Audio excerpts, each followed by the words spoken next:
I read into all the reasons my mom thought I was in psychosis. And apparently, according to her, she thought I was in psychosis for 6 months.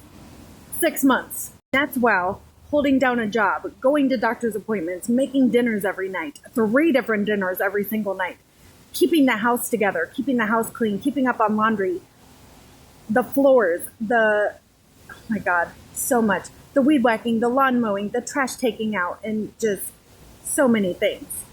While holding down my job, mind you. Let me be clear. When I'm in psychosis, you know what it looks like? Nothing that comes out of my mouth makes sense, okay? Nothing makes sense.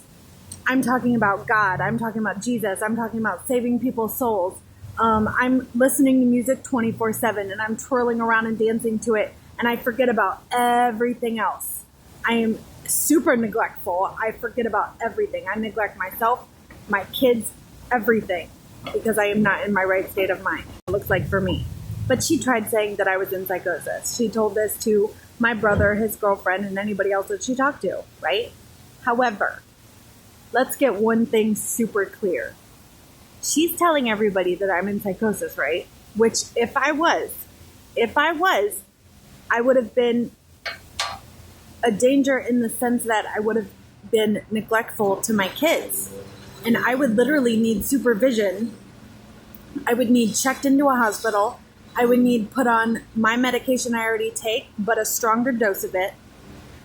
And it would take over a year for me to get back into my right state of mind again. I know because I've been through this enough. So let's talk about more of her narcissistic ways. This boils down to, she believes I'm in psychosis, right? First of all, that's narcissistic behavior. One of the biggest things they do is try to call the victim unstable. It's a huge narcissistic trait, proving once again that she is a covert narcissist. But anyway, let's say she really believed that, okay? Really deep down in her heart believed that. Why the fuck wouldn't she call where I go to see the doctors?